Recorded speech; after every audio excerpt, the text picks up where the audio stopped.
Bonjour class, and welcome to today's lesson on 317. Happy St. Patrick's Day. So today's lesson is going to be about the Futur Proche, but before we get into it, I kind of want to talk about a couple things from yesterday. So I know we're all new to this and online learning and everything, but for me, it would make it a lot easier if you guys can click turn in on the assignment on the PowerPoint presentation, so that way I know that you've at least looked at the presentation and are kind of following along. So when we get back to school, we're not kind of all over the place. I want to make sure that people are still following along and watching the videos, even if you don't do any of the work, so that way I know that you've just at least kind of have a basis in the back of your mind.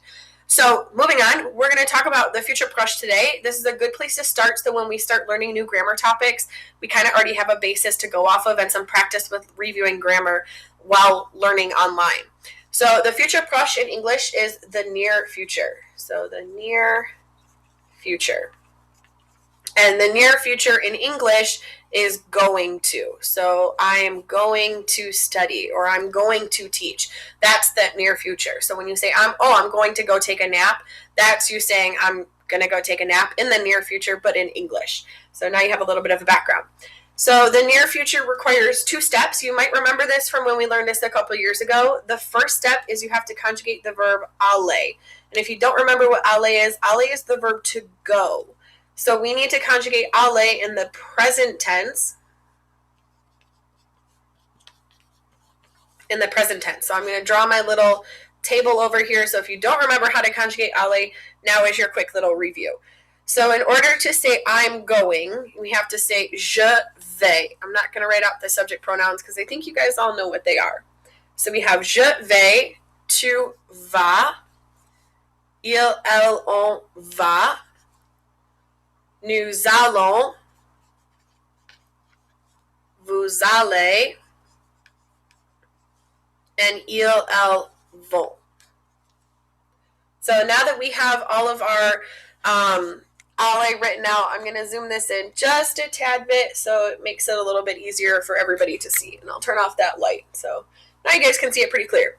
So the second step for Futur Proche is you have to have an infinitive. And an infinitive is just a verb that's not conjugated. It's just a verb that hasn't been changed. So these verbs end in either ER, IR, or RE. So just if you quick forgot, those are what infinitives end in French. So let's do some examples. So we're going to do examples. Examples, let's start off easy. Let's say I'm going to learn, right? Because we're all going to learn. I'm going to learn. So I have my sentence in English. Now I just need to translate it into French. So the first thing that I need to write down is the I part. So I in French is je. Then the second part that I need is this going. So this going is aller up here. So je vais. And then we need the to learn. If you don't remember this verb, it's the verb apprendre. So je vais apprendre. And I'm going to leave it just like that. Now I'm done. So here's step one and here's step two. We have aller in the present tense and then we have our infinitive right here. So this is example one. Let's do 3 examples. I'm going to have you guys fill in example number 3 on the slide in Google Classroom. So you'll have to turn in this PowerPoint presentation so I can make sure that you've got number 3 right. So for number 2, let's pick a different subject pronoun. Let's do y'all. So y'all are going to swim. Woohoo, y'all are going to swim. So y'all are going to swim in French. Y'all is vous. Are going is aller, and then the to swim is nager. So vous allez nager, and now we're done. There's step 1 and there's step 2. The third example that I'm going to give you guys in French, but you have to tell me the English, is going to be they are going to go shopping. So they are going to go shopping. Now, be very careful with this one because even though it says to go shopping, in French, it's not actually to go. It's the verb to do. I'll give you that hint right there. So it's not technically to go shopping, it's to do shopping. So pay close attention to that.